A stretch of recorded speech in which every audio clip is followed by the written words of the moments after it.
लिखो भाई, हेडिंग डालिए, combination of charge drops, combination of charge drops. आवाज नहीं। Combination of charge drops.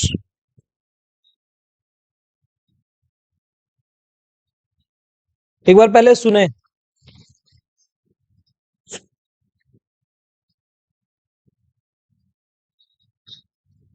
देखो भाई, आवाज नहीं। लास्ट। अब ये छोटी छोटी ड्रॉप्स है, इनको क्या करता है, ये कंबाइन करता है, एक बड़ी ड्रॉप बनाता है हर चीज का। भाई हेलो, बहुत डिस्टरबेंस हो रही, कौन बोल रहा है? आप बोल रहे हो ना, तो किसी की तो आवाज आ ही रही है। हर ड्रॉप का पैरामीटर लिखो इधर। पैरामीटर समझते हो? पैरामीटर्स जो इसके साथ जुड़े हुए हैं, जैसे इसकी रेडियस आर है, स्मॉल आर है ना, इसका चार्ज स्मॉल क्यू है, और क्या है, क्या इसकी पोटेंशियल छोटा वी मान ले? हाँ जी, छोटा वी मान लिया। और क्या क्या निकाला हमने? इलेक्ट्रिक फील्ड निकाली है, इलेक्ट्रिक फील्ड निकाली है कि नहीं निकाली है? तो इलेक्ट्रिक फील्ड भी देखेंगे। पहले अभी आर, क्यू और वी, पोटेंशियल, ये तीन चीजें मैंने मान ली।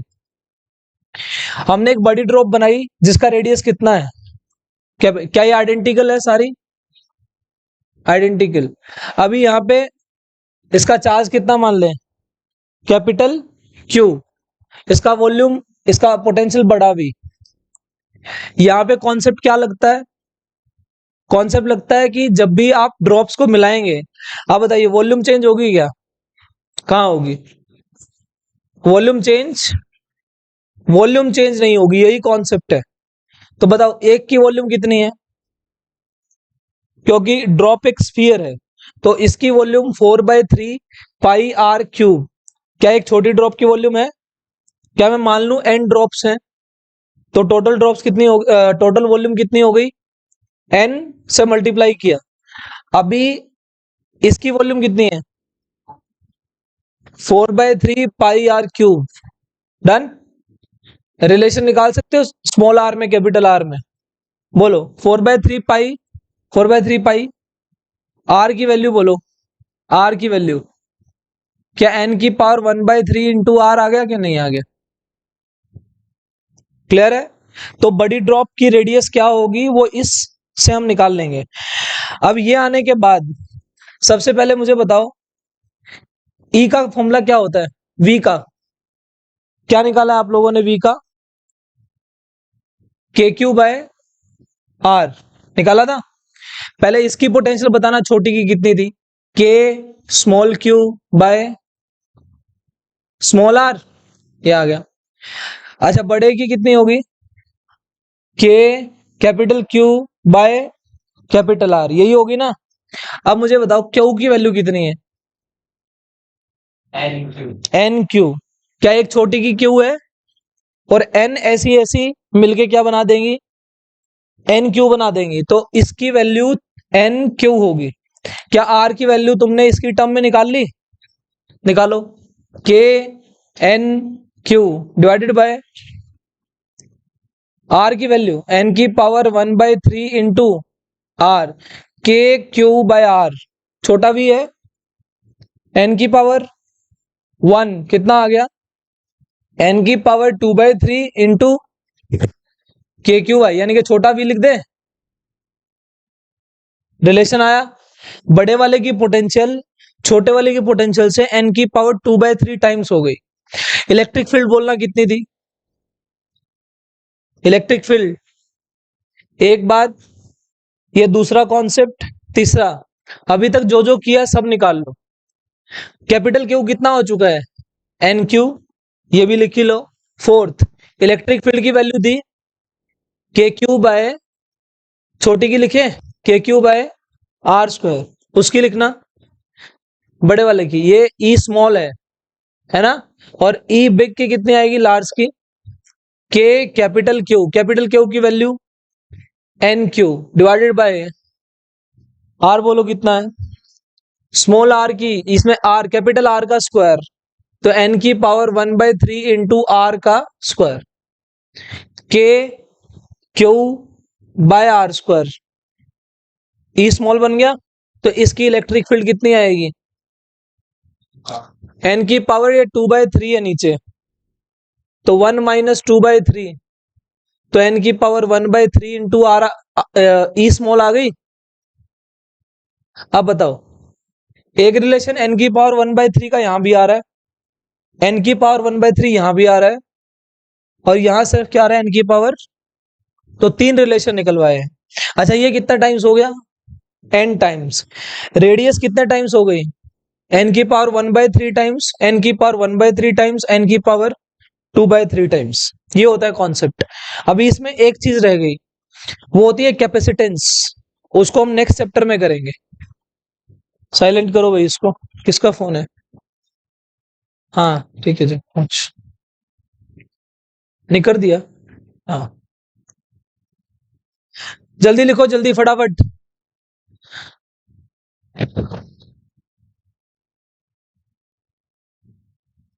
और यहाँ पे एक चीज ध्यान रखना, आपको चार्ज ड्रॉप्स का नंबर ऐसा दिया जाएगा जिसका क्यूब रूट बनता हो। जैसे 125 ड्रॉप्स, तो कितना एन, बेटा 125 है, तो एन की वैल्यू 125। 125 किसका क्यूब होता है, 5 का। तो ऐसे ही देगा, ये 27 दे देगा, 81 दे देगा।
किस किस बच्चे ने कंसेंट्रिक सर्कल्स पहले किए हैं, कर लिए, क्या कॉन्सेप्ट लगता है।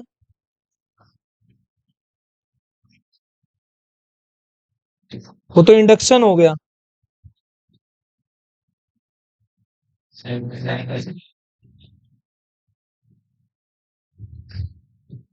हाँ बेटे, हर्षित यही पढ़ा हुआ बस, इंडक्शन वाले सवाल कराए हैं बस, और कुछ नहीं कराया।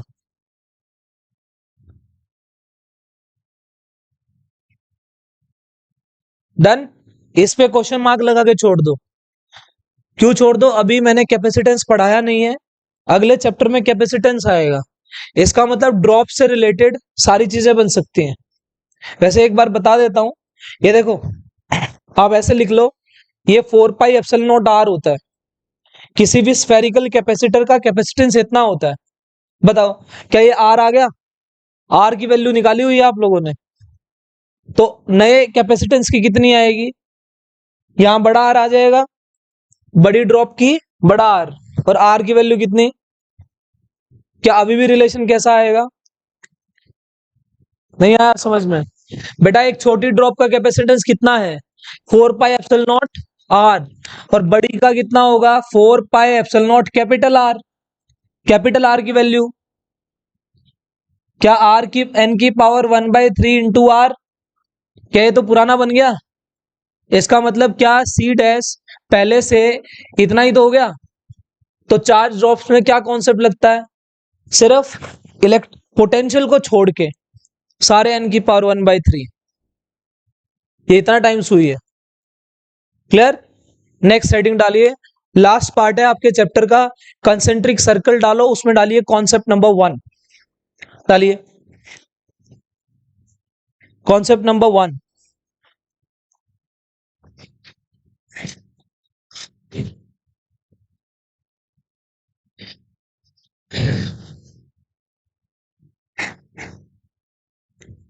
अच्छा, एक बार लास्ट पार्ट है, एप्लीकेशन पार्ट है, चैप्टर खत्म हो चुका है, इसमें कोई एक्स्ट्रा टॉपिक नहीं है। जल्दी से बताओ, पहला फॉर्मूला क्या है? V equals to W by Q. Second formula V equals to K Q by R. Then E equals to minus dV by dr। और लास्ट कल क्या किया? U इक्वल्स टू के Q1 Q2 bye R। Last class में यही कराया था, इसके 7-8 क्वेश्चन कराए थे। या तो चार्ज को शिफ्ट कर रहा था। देखो इसके फॉर्मूले, इस फॉर्मूले को करते हुए क्या क्या लगता था? क्या W डेल्टा के ही लग सकता है? क्या W माइनस डेल्टा यू लिख सकते हैं हम, कंजर्वेटिव वाला, है ना? लेकिन फाइनल वर्क डन क्या हम U final minus U initial लिख देंगे? क्या एक ऐसे केस में हमने ये भी किया था कि डेल्टा के ई को हमने माइनस डेल्टा यू के बराबर कर लिया था? ये चारों पॉसिबिलिटी लिख दी मैंने। ये डायरेक्ट लगता है ना? कल क्या कराया था लास्ट क्लास में? ये सिस्टम ऐसा है, इसको ऐसा बनाने के लिए कितना काम करना पड़ेगा। तो उसमें पहले यू इनिशियल निकाली, यू फाइनल निकाली, दोनों को माइनस किया, वर्क डन आ गया। यही किया था। आज ये सारा एप्लीकेशन पार्ट इधर है और सबसे ज्यादा यूज इसका है। देखो इसको लगाते कैसे है। दुनिया को पता है V equals to K Q by are होता है। कंसेंट्रिक सर्कल का बताना क्या होता है? कॉन्सेप्ट नंबर 1 डालो। लो जी, क्या कंसेंट्रिक सर्कल तो ऐसे होते हैं? क्या इसकी रेडियस R1 मान सकता हूं, बाहर वाले की रेडियस? क्या इस पे Q1 चार्ज मान लू और इस पे Q2? मैंने मान लिया बेटा ये A है और ये B है। क्या आप VA और VB दोनों लिख सकते हो क्या? हाँ जी। इन क्वेश्चंस को करने से पहले दो दो लाइन सुन लीजिए। पोटेंशियल कंडक्टर के अंदर क्या रहती है? कांस्टेंट। ये कंडक्टिंग है, कंडक्टिंग सेल है। अगर मान लीजिए इसके अंदर इलेक्ट्रिक फील्ड 0 है तो वो पोटेंशियल क्या मिलेगी? अभी बताओ, क्या इलेक्ट्रिक फील्ड अगर 0 हो जाए तो कहीं ना कहीं आइडिया आता है कि पोटेंशियल कांस्टेंट हो सकती है। क्या पोटेंशियल 0 भी हो सकती है? यस। दो केसेस है, ध्यान से सुनना। अब यहां बताइए, VA कौन लिखवाएगा?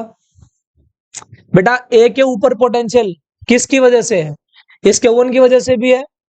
तुम इसको आसानी से करने के लिए ऐसा मान लो कि सारा का सारा चार्ज कहां कंसेंट्रेटेड है? सेंटर पे। बताओ, अगर ये Q1 यहां आ जाए तो यहां पे पोटेंशियल कितनी होगी? यहां कितनी होगी? यहां कितनी होगी? यहां कितनी होगी? यहाँ यहाँ यहाँ यहाँ यहाँ। क्या हर जगह सेम रहेगी? तो इसके यहाँ ए पे भी तो पोटेंशियल होगी ना। कितनी? ए पर Q1 की वजह से होगी। फॉर्मूला बोलो, के Q1 बाय R1। अच्छा, इस ए पे इस Q2 की वजह से भी होगी क्या? क्या ये Q1 Q2 के अंदर आ रहा है? अरे हाँ या ना? Q2 के अंदर कौन आ रहा है? Q1 आ रहा है, तो Q1 पर Q2 की भी होगी। Q2 पे बताओ कितनी है? के Q2 बाय R2। कोई प्रॉब्लम? Q2 R2 done. अब बी पे आओ, दोबारा बताते हैं। पहले अभी इसका लिखिए, VB का। क्या बी किसी के अंदर आ रहा है? नहीं आ रहा ना? क्या इसके अंदर कोई आ रहा है? बताओ, Q1 की पोटेंशियल अब बी पे होगी कि नहीं होगी? होगी। Q1 की पोटेंशियल कहां होगी? बी पे। कितनी होगी? के Q1 बाय कितनी दूर दूर तक? R2। क्या Q2 वाले की खुद के ऊपर भी होगी? के Q2 बाय R2। इसको देखो, क्या K बाय R2 कॉमन आ गया? क्या यहाँ पे Q1 प्लस Q2 आ गया? पहला केस समझने में थोड़ी सी तकलीफ होती है, जैसे जैसे 3-4 सवाल करते हैं पैटर्न समझ में आ जाता है। क्या ये बी बाहर वाला था? तो बाहर वाले पे तो टोटल चार्ज बटे में बाहर वाली रेडियस। देख ये क्या है? क्या ये क्यू सिस्टम नहीं है क्या? पूरे सिस्टम का चार्ज कितना? Q1 प्लस Q2 अपॉन कौन सी रेडियस ली? बाहर वाली। यहां तो कोई प्रॉब्लम? इस ए को देखो दोबारा, इसको बोलो, क्या ए के ऊपर बी वाले की वजह से पोटेंशियल होगी कि नहीं होगी? होगी। क्या बी पे ए वाले की वजह से पोटेंशियल होगी? होगी, लेकिन ये Q1 कहां कहां तक देगा? अभी यहां पे देखो K Q1 बाय R2, यहां आ जाओ, क्या ए पे खुद की वजह से होगी? ए पे खुद की वजह से कितनी आएगी? K Q1 बाय बी वाले की वजह से। एक काम करो, ये देखो, अगर मान लीजिए इस पे Q3 है, तो बेटा ऐसे समझो, इसकी सरफेस पे पोटेंशियल कितनी मिलेगी? K Q3 बाय, अगर मैं इसको R3 मान लूं तो R3 मिलेगी। ये K Q3 बाय R3 है ना, जो ये यहां भी है, ये यहां भी है, ये यहां भी है, यहां भी है, यहां भी है, यहां भी है, और सरफेस के ऊपर भी है। इसका मतलब क्या? Potential is constant through out the sphere. अब बताओ, इस Q2 की कितनी होगी इसके खुद के ऊपर? K Q2 by R2। क्या ये K Q2 बाय R2 इसके अंदर आने वाले हर पॉइंट पे लगेगी? तो इस ए पे भी तो होगी। बात समझ में आ गई? Concept number 1। कॉन्सेप्ट नंबर 2 में 3 स्फीयर बना लो। अभी अभी एक सेकेंड, अगले वाले का आंसर लिखो। बेटे Q1 तो R1 तक है ना, मैंने आपको स्फीयर्स नहीं कराए अभी। मैंने इलेक्ट्रिक फील्ड में स्फीयर्स कराए थे, outside, inside, on the surface. याद आया कुछ? तो इसके बाहर और सरफेस पे हमें तो दूरी बदली है ना बस। ये Q1 कहां तक है? R2 तक। अब अगर इस पे देखना है तो, अगर इस पे देखना है तो कहां तक है? R1 तक। क्लियर है यहां तक? अगला सवाल लिखो, उसमें पोटेंशियल लिखनी आएगी। क्वेश्चन कॉन्सेप्ट नंबर 2, उतार लो इसको।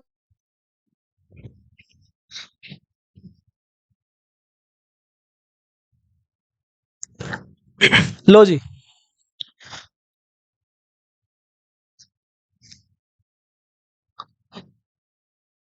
धीरे धीरे सारी चीजें हाथ हाथ टिकेगा। देखो इसके ऊपर है ना, इसके ऊपर, ये सबसे बेसिक सवाल है इसका, जो आपने किए है ना इंडक्शन वाले, वो इनके बाद आएंगे। ये भी हो रखे हैं। हाँ, ये देखिए, क्या मैं इसको ए मान लूं, इसको बी मान लेते हैं, इसको सी मान लेते हैं। बोलो इसकी रेडियस कितनी मानूं? ए। इसको इसको कितना मान लो? सी मान लो। सही है। सी वाले की रेडियस सी, बी वाले की बी, ए वाले की ए। क्या इस पे Q1 क्यू ए मान लूं, इस पे क्यू बी मान लूं, इस पे क्यू सी मान लूं? अच्छा बताओ, क्या सबसे बाहर वाले स्फीयर का पोटेंशियल लिखना आसान है कि अंदर वाले का? सबसे बाहर वाले का। सबसे बाहर वाले में टोटल चार्ज देखना है, बटे में बाहर वाली रेडियस देखनी है। तो बोलो वी सी कितनी लिखूं? K Q A plus Q B plus Q C by by में सी। डन। अब आते हैं बी पे, देखते हैं बी पे, या अंदर वाले पे देखें सबसे पहले। लो वी ए, बोलो ए किसके अंदर आ रहा है? बी में भी आ रहा है। एक बार इधर देख लो बेटा, जो लिख रहे हैं, ए बी के अंदर भी आ रहा है, सी के अंदर भी आ रहा है। पहले तो ए की खुद की वजह से भी तो होगी। बोलो कितनी? के क्यू ए बाय ए। बोलो ए किसके अंदर आया, तो उनकी भी लिख दो और सी वाले की भी लिख दो। के क्यू बी बाय में बी, के क्यू सी बाय में सी। बोलो अब मैं वी भी लिखूं? बोलो बी किसके अंदर आ रहा है? सी वाले के अंदर आ रहा है। क्या ए वाले के अंदर आ रहा है? तो तुम्हें क्या करना है, ए वाले का चार्ज कहां तक मानना है। हो गया खत्म। सही है। अभी बताओ, के बी वाले की खुद की वजह से, के क्यू बी बाय बी। अच्छा किसके अंदर आया ये? तो के क्यू सी बाय सी। लेकिन क्या ए के अंदर आ रहा है? तो ए वाला चार्ज कहां कहां तक मान लें? तो के क्यू ए बाय, बस खत्म। समझ में आ रहा है? क्लियर? लिखो इसको। सब गोलमाल है।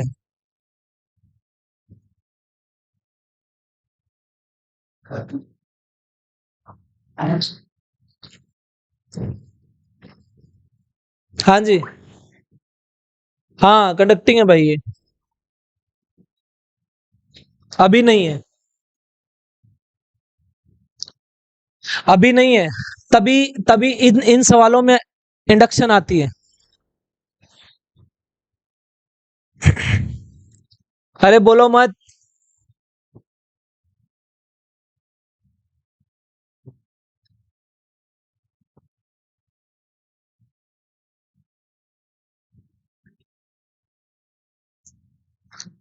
अच्छा, तुम लोगों ने कंडक्शन इंडक्शन किया था मेरे से? मैंने कंडक्शन के सवाल कराए थे। चार्ज रेडियस की रेशो में बढ़ता है, ऐसा कुछ कराया था। Q a by q b equals to r a by r b, है ना। लेकिन हमने इंडक्शन के सवाल नहीं किए थे। देखो हमने क्या किया था, कंडक्शन के सवालों में ये तो देख लिया था, अगर ये चार्ज्ड है, ये अनचार्ज्ड है, इसको पास लाए, आपने कहा कि इस पे नया चार्ज कितना आया, ये हमने निकालना सीख लिया, मतलब इसके कांटेक्ट में लाए थे। लेकिन इंडक्शन में क्या होता है, चार्ज बॉडी के पास में लाते हैं अनचार्ज बॉडी, तो हमें नहीं पता इस पे कितना आया। डन, अभी सीखेंगे कितना आएगा। कॉन्सेप्ट नंबर 3 डालो। क्या इसके 4 हो सकते हैं, चाहे 10 ले लो, समझ में आ गया। सबसे पहले देखना है वो स्फीयर किसके अंदर आ रहा है, उसकी पोटेंशियल तो वहां पे आएगी ही आएगी। प्लस जो अंदर नहीं आ रहा, जैसे बी वाले के अंदर, बी वाले के लिए ए बाहर है ना, तो ए वाले का चार्ज कहां तक मान लेंगे, बी तक मान लेंगे। ए वाले का चार्ज बी तक मान लिया। और करो, एक और कर दोगे मेरी तसल्ली के लिए? करो, इसको उल्टा कर लो, मेरे को विश्वास नहीं हो रहा तुम्हारे पे।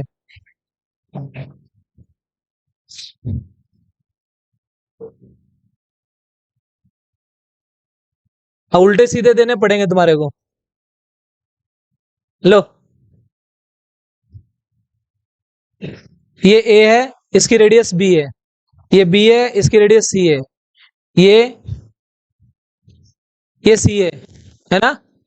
या ऐसे मान लो ए बी, बी सी, इसकी रेडियस है, हाँ जी। ये क्यू ए है, ये क्यू बी है, ये क्यू सी है। उल्टे सीधे दे दिए, है ना। मैंने ए वाले की रेडियस ये नहीं मानी, क्या मान ली, बी मान ली। वही निकालना है, पहले वी ए निकालो, वी बी निकालो, वी सी निकालो, जल्दी।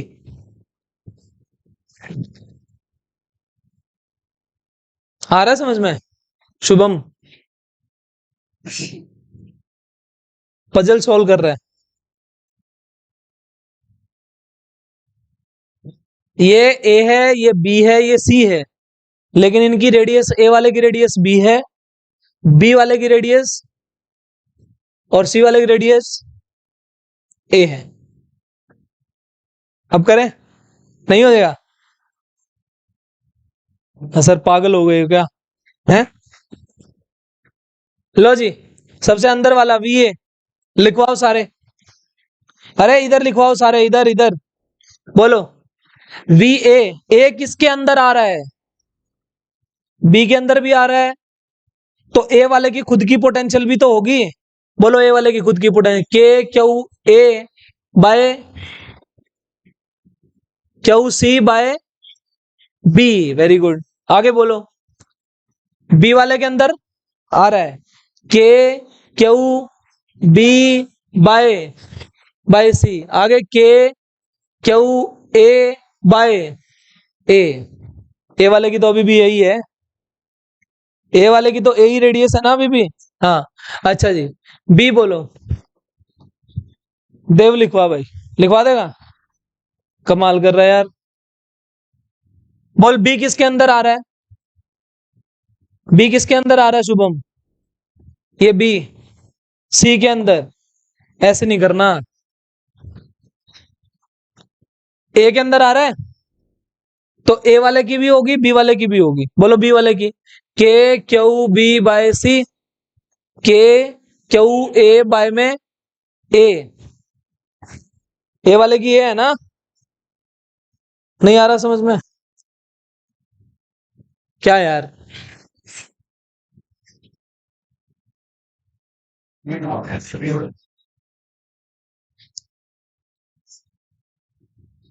हाँ, कर दिया था। हाँ तो कर दिया था तो लिख लो, सवाल घर से कर लेना।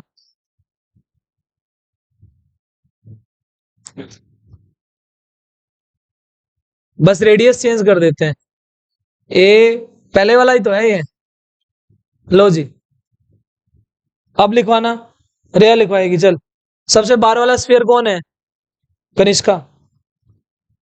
अरे सबसे बाहर वाला स्फीयर, तो वीसी लिखो पहले, K Q A plus Q B plus Q C by C वाले की रेडियस, बस बी बोलो, बी वाले की बोलो, के क्यू बी। बेटा जो कंफ्यूज हो रहे हैं ना, इधर देखो, जिसकी लिखनी है सबसे पहले उसी की लिखा करो। बी वाला है तो बी वाले की लिखो पहले, K Q B bye B वाले की रेडियस कितनी है, बी है, प्लस के क्यू सी बाय ए। बेटा क्यू सी की रेडियस ए नहीं है, बाहर वाले की। आगे के क्यू ए बाय में सी। डन। ए वाले की बोलो भाई जल्दी। क्या? अरे क्यू ए वाले की सी है ना, बी वाले की बी है। हाँ हाँ, क्यू ए आएगा कहां तक, बी तक। वी ए लिखो, k Q a by c plus b by में b k q C by a. Done हो गया। सबसे आसान ये भी लिखना है जो सबसे अंदर है और जो सबसे बाहर है। क्यों? जो सबसे अंदर है ना उसके लिए सबकी लिख दो, और उसके लिए बाहर वाले की रेडियस ले लो और सारा चार्ज लिख दो। आ गया समझ में? नेक्स्ट लिखो, next concept number 3। Concept number 3 डालो, concept of earthing. Concept of earthing.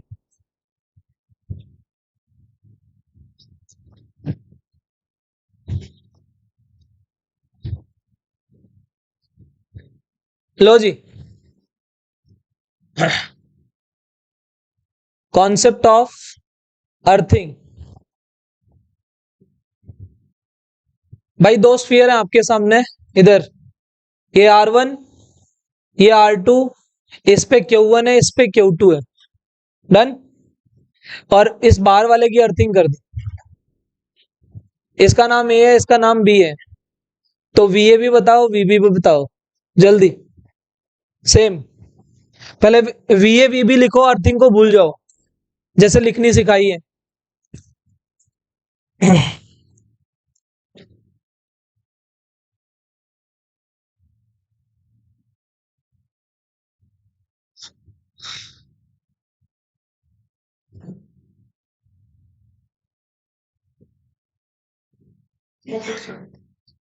क्या हुआ?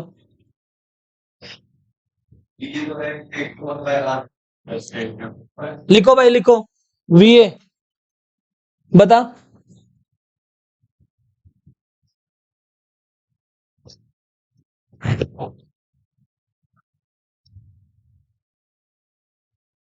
के क्यू ए बाय R1, मतलब 1 है ना ये, 1 प्लस के Q2 बाय R2। क्या ये के Q1 बाय R2 प्लस के Q2 बाय R2? अच्छा मुझे एक बात बताइए, अगर मान लीजिए यहाँ चार्ज ना होता, इस अंदर वाले चार्ज की वजह से यहाँ पे चार्ज इंड्यूस होता कि नहीं होता? क्योंकि ये वाला स्फीयर इसके पास रखा है, तो क्या मैं मान लूं इस पे क्यू डैश आ जाएगा?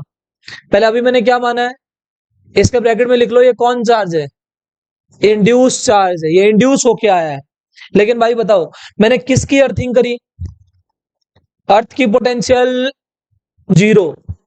अर्थिंग का मतलब पोटेंशियल कितनी हो गई? किसकी पोटेंशियल जीरो है? बी की ना, जीरो कर दे, ले जाओ उधर। के Q1 बाय R2 माइनस के Q2 बाय R2, कट गया, के कट गया। बोलो Q2 की वैल्यू कितनी आई? माइनस, किस किस को याद है कि इंडक्शन में बोलते थे कि इंड्यूस चार्ज अपोजिट नेचर का आता है? आया? तो अभी हम क्या करते हैं, जहां पे Q होगा ना वहां माइनस क्यू लिख देंगे, जहां 2Q होगा उसकी वजह से माइनस 2Q लिख देंगे, 5Q की जगह माइनस 5Q लिख देंगे। इंडक्शन वाली बात समझ में आई? एक काम करो, कॉन्सेप्ट ऑफ अर्थिंग में पहला डायग्राम बनाया, दूसरे डायग्राम में अंदर वाले की अर्थिंग करो, करो अंदर वाले की अर्थिंग करो भाई, और बाहर वाले पे चार्ज दे दो। हाँ जी, इंडक्शन नहीं होगा तो ये लिख दिया, ये लिखना आना चाहिए जो पूछ ले। क्या Q2 की वैल्यू ये नहीं आएगी फिर? Q2 0 होगा? नहीं, वो तो बेटे अगर ये Q2 दिया नहीं हुआ है, ये Q2 आया है, आया, Q2 दिया भी जा सकता है। आवाज मत कर भाई, बोल मत। नेक्स्ट डालो, नेक्स्ट। इसमें सेम फोर्थ में क्या डाल, ये लो जी, अंदर वाले की अर्थिंग कर दो। इसकी रेडियस R1 है, इसकी रेडियस R2 है। आगे बताओ, क्या ये A है, ये B है? पहले दोनों की पोटेंशियल लिख लो। अच्छा, किस किस को ये बात समझ में आ गई? अर्थिंग का कॉन्सेप्ट आते ही पोटेंशियल का रोल होता है। अर्थिंग का कॉन्सेप्ट आते ही पोटेंशियल का रोल आना शुरू हो जाता है। बिकॉज अर्थिंग करना मतलब पोटेंशियल कितना देना, तो तुम भी पोटेंशियल निकाल लो, उसको 0 के बराबर पुट कर दो। हाँ जी, सेम है ना, सेम। ये बताओ कितना आया? K Q1/R1 सेम है ना? क्या आपकी बार ये 0 हो जाएगी? जिसको अर्थ करेंगे उसकी पोटेंशियल, ये कितना है? K Q1 + Q2/R2। बोलो यहां से कितना आया? इस बोलो, K Q1/R1 equals to minus K Q2/R2। क्या K कैंसिल हो गए? अच्छा, एक चीज ध्यान रखना बेटा, अभी इस पे चार्ज कितना मान लिया तुमने? ये क्या है? ये ध्यान रखना, आपको दिया ये क्या, गिवन, और ये क्या आया है? ये इंड्यूस्ड होके आया है। समझ गए? वहां पे दिया गया था अंदर वाला, और इंड्यूस होके कौन आया था? बाहर वाला। यहाँ पे बाहर वाला दिया गया, इंड्यूस होके अंदर वाला आ रहा है। बोलो Q1/Q2, Q1 निकालना है कि Q2 निकालना है? इंड्यूस होके कौन आया? Q1। बोलो Q1 की वैल्यू -R1/R2। देखो यहां से ये भी कंफर्म हो रहा है, माइनस आ रहा है, तो अपोजिट नेचर का चार्ज तो आएगा ही आएगा, लेकिन अंदर वाले पे R1/R2 के हिसाब से आएगा। यहां तक कोई प्रॉब्लम? छापो।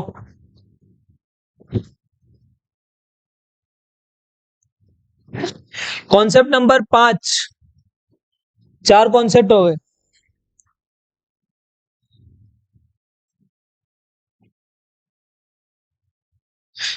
मैथ्स वाले बताओ भाई, शेल का रेडियस कितना होता है? शेल क्या होती है? जिसमें एक इनर सरफेस होती है, एक आउटर होती है। जैसे मान लीजिए आपके सामने कुछ ऐसा दिया है, इसका रेडियस ए है, इसका रेडियस बी है, और आपसे कोई पूछ ले इसका रेडियस बताओ, √A² + B²। ये ध्यान रखना, स्फेरिकल शेल का रेडियस √A² + B² होता है। ज्योमेट्री जाके पढ़ो, जाके घर पे। समझ गए? आ रहे हैं, पहले ये लिख। कॉन्सेप्ट नंबर 5 लिखो।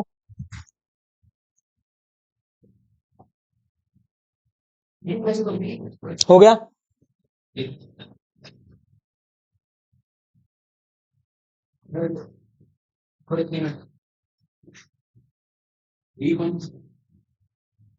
समझ में आ रहा है? कितना? 99।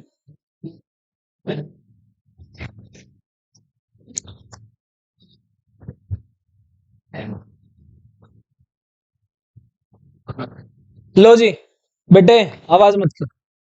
आयुष सबसे ज्यादा बोलता तू। कौन सा कॉन्सेप्ट है ये?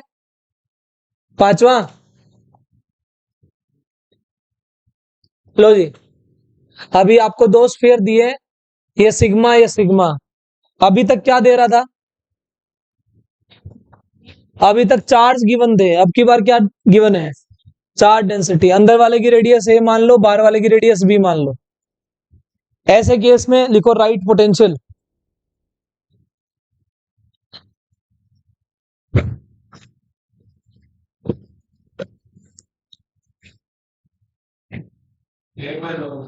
क्या दोनों सेम है?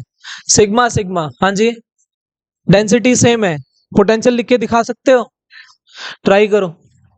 E equals to minus d v by d r को यूज कर सकते हो। हिंट दिया।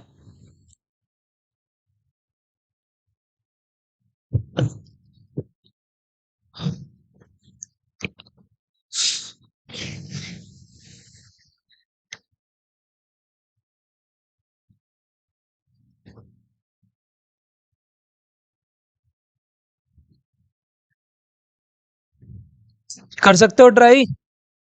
हाँ भाई, हर्षित, आदित्य, किया है पहले सवाल ये सिग्मा वाले? देखो भाई, देखो इधर। हाँ बता।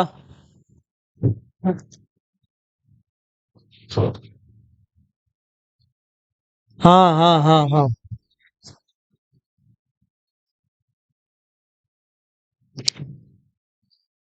आपने क्यू को सिग्मा की टर्म में लिखा है। देखो इधर, उससे भी बढ़िया क्या है? बोलो, ई का formula minus d v by d r होता है क्या? अरे हाँ या ना? अगर मैं सरफेस के ऊपर इलेक्ट्रिक फील्ड देखूं तो क्या मैं उसको वी सरफेस बाय आर लिख सकता हूं कि नहीं लिख सकता हूं? इसकी पूरे का सरफेस क्या है? पूरे की रेडियस क्या होगी यहां से लेके यहां तक? ए और बी नहीं होगी। कितनी बताई मैंने? R under root a square plus b square, v S by r बता रहे हैं कैसे आई। 10वीं क्लास का सिलेंडर देखा है? Hollow cylinder. होलो सिलेंडर ऐसा होता है, ऐसे। तो उसकी रेडियस कितना लिखता है? ए और बी। क्यों लिखेगा? मीन लेते हैं, वो एवरेज करके इतनी आती है।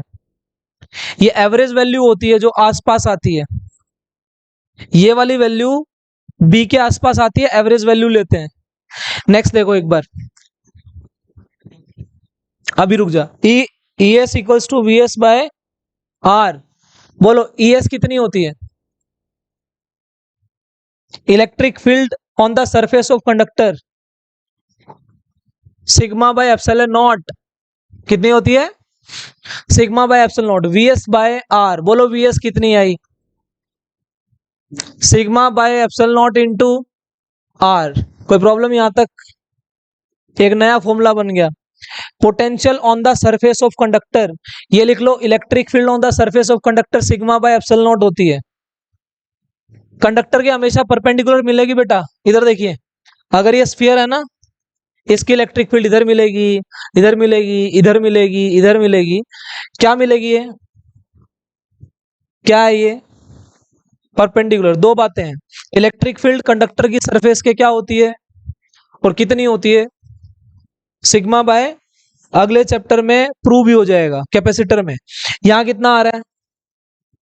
सरफेस आ गया। क्या तुम यहाँ पे सेंटर पे पोटेंशियल लिख सकते हो? मान लो ये 1 है, ये 2 है, तो वी सेंटर कितनी आएगी बताओ? क्या V1 प्लस V2 नहीं आएगी क्या? मैंने एक जनरल फॉर्मूला निकाला है किसी स्फीयर के लिए। अब यहां बताओ, V1 की वैल्यू इस वाले फॉर्मूले के हिसाब से 1 वाले की सिग्मा कितनी है? इधर देखो सारे, V1 वाले की sigma, sigma by epsilon not, उसकी रेडियस कितनी है? इनटू ये आपने ऐसे ही लिखा था। ये क्या है? सिग्मा एप्सिलॉन नॉट, कितनी रेडियस? बी। आंसर आ गया। Sigma by epsilon naught a, sigma by epsilon naught into b. लिख लो। तभी कॉन्सेप्ट नंबर 5 बना के समझाया है। एक तो रेडियस वाला पॉइंट ध्यान रखें, एक बार सिग्मा का ध्यान रखें। आज से इलेक्ट्रिक फील्ड का एक फॉर्मूला और निकल गया, sigma by epsilon naught into r. R is the radius of that sphere. हो गया बेटा। मैंने कहा है सिग्मा की टर्म्स में लिखनी है चीजें। फॉर्मूला था बेस मेरा equals to minus d v by d r. इस डायग्राम को भूल जा। अगर मान लीजिए कोई स्फीयर होता तो उसकी सरफेस पे इलेक्ट्रिक फील्ड होती, कोई ई एस मैंने मान ली, तो जहां इलेक्ट्रिक फील्ड है वहां पोटेंशियल भी तो होगी। अगर E equals to minus d v by d r लिखते हैं, अगर दोनों साइड मैग्नीट्यूड की टर्म में देखूं तो E equals to d v by d r, minus को भूल। क्या पोटेंशियल बाय आर, क्या ये वाला फॉर्मूला इससे लिखा गया? तो वी एस बाय अगर आपको सरफेस की इलेक्ट्रिक फील्ड मालूम है तो सरफेस की क्या मालूम है? पोटेंशियल। तो बोलो सिग्मा बाय याद कर ले, अभी कंडक्टर की प्रॉपर्टीज में पढ़ेंगे। कैपेसिटर में सिग्मा बाय एप्सिलॉन नॉट, ये क्या आ रहा है? वीएस बाय वीएस कितना आया? अब ऐसे ही एक स्फीयर ये है, इसके लिए formula sigma by epsilon not, इसकी रेडियस कितनी, ऐसे इसकी कितनी, बी। क्लियर है क्या? एक सवाल और करें ऐसा ही।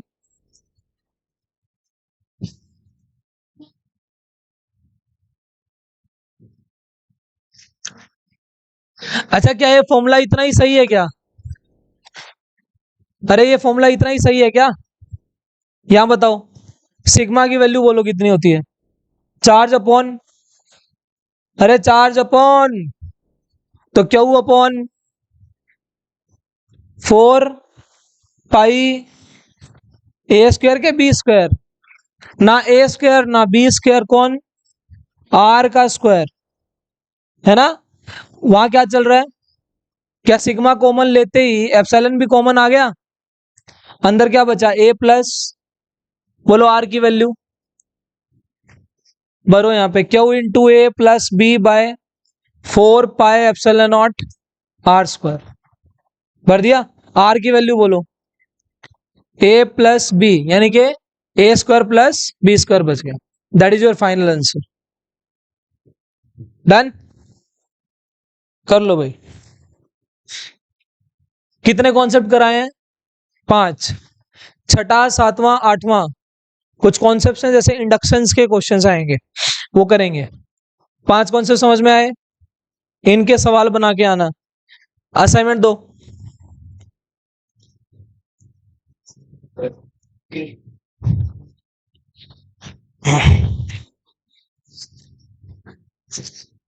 आज आज क्यों ना दो, क्या है कल?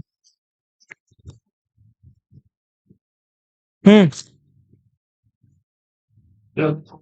हाँ के क्यों लिख ले, बात तो एक ही है। मैंने 1/4 पाई एप्सिलॉन नॉट लिखा है, आप 1/4 पाई एप्सिलॉन नॉट को के लिख सकते हो। तो k Q A plus b by a square plus b square.